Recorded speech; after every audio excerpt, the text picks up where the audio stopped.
Hey there. Today I have a topic that comes pretty highly charged for a lot of people, and for myself even, it is very personal. Like many things in my coaching practice, the things that I help my clients with and the things that I am able to help them work through are oftentimes things that I have lived through myself, and this is one of those things. Today we're going to talk about cheating in a relationship or infidelity. So, the life lesson I've learned that I now know to be true is that a relationship can survive infidelity. It can. But it's not easy. So I think people probably intrinsically know that, but let's kind of break it down. So when there is a relationship, whether it's a marriage or just a long-term relationship that has been monogamous and that's been the expectation in that relationship, when that expectation is broken, it breaks everything that the person on the receiving end of the infidelity, the one who is not the cheater, the one that was being cheated on, it breaks everything they thought they knew about what state their relationship was in. And so because of that, when a couple that has dealt with infidelity decides to try to continue with the relationship, it can be extremely difficult because you're starting not from, it's not like there's a set point where like before the cheating, everything was fine and it worked like this. And after the cheating, everything was terrible and it worked like this. There is obviously a lot that came before the act of the cheating, right?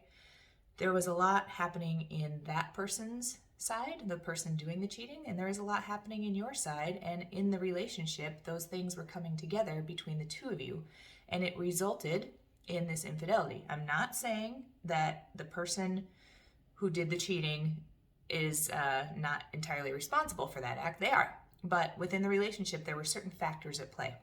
So when I say it's not easy, I mean there's a lot of things that you need to work through if you do decide to proceed with the relationship. And the first one, and I think it's really critical, is yes, your relationship can survive infidelity, but should it? This, I think, is where a lot of people waver back and forth. A lot of times, if people have been in a very long-term relationship, or maybe they have children, they think, oh, well, we have to for the kids, or it's been, 15 years, we have to. But the first thing I would invite you to do is get very, very calm and get clear within yourself. Should this be the kind of relationship that I work hard to save? And that means you've got to go think about all the good, all the bad, and think about how you got to the place where you are. Can you envision this working out? Can you envision both of you, both parties, putting in the level of effort that it's going to require to fix this thing and to be able to move forward? You have to trust that both parties will be able to move beyond this. And if you can't, that's probably a sign that maybe the relationship shouldn't be saved. The other thing, too, that I just mentioned is you have to be willing to do the work, and there is a lot of work. There's a lot of work, right? Couples counseling is a baseline. And the reason for that is because when you go to a couples therapist, that person remains a neutral third party that can see both people's perspectives and can see how things happen from kind of above, right?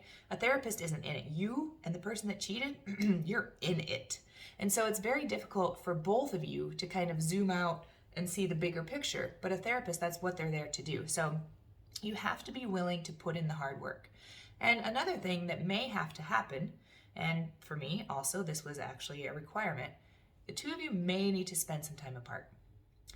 That can be helpful for a lot of reasons. If there were kind of unhelpful dependencies in the relationship, for example, if there was some codependency happening, if there is just too much animosity happening, there's a lot of different reasons why you might want to break apart for a while and do some work on yourself and really understand yourself first.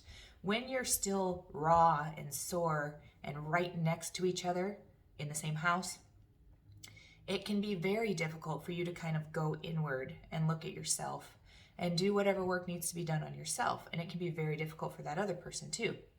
So it may require that you spend some time apart as you're working to save this relationship. In my case, we spent 3 years apart, completely apart, not together, not talking, completely apart. which allowed both of us to understand what it was that we needed for ourselves and areas that we both needed to grow.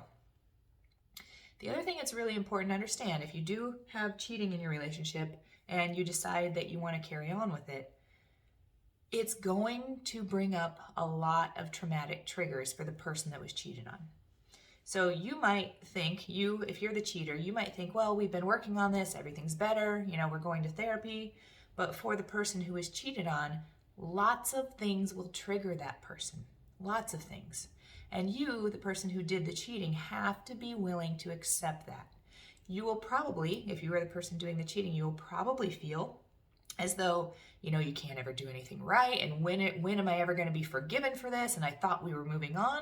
But you have to understand that what happened to the other person was a complete violation of everything that they thought to be true in their relationship. So whenever they catch you in a tiny white lie, or you don't answer a phone call for a long time, and then you act kind of fishy when they ask where you've been, any of those things might trigger that person to go back into that state of distrust. So again, when I said there's a lot of work to be done, this is part of it. There is a lot of work to be done. And I invite everyone also who is looking at this video to go back to my previous one about asking for what you want. Because if you have not conquered good, true, open communication, it'll never work. It will never work. You have to be willing to go to the hard places with the other person. You have to be willing to say, this is what I feel, this is what I need, this is how I reacted when this thing happened. And that has to be the common level of communication that you have. So again, if this is a relationship that you determine is worth saving, it absolutely can be. But just know that there is a lot of work. It's going to require a lot for you to go through. You're going to be rehashing things a lot, but there is a light at the end of the tunnel. It might be 3 months, it might be 3 years, it might be 5 weeks, it might be 5 years. It's going to be different for everybody. But if you decide that this is something that is worth being saved and you're willing to put in the work and you've mastered how to communicate with one another, then it is certainly something that can be done. Hope this helps.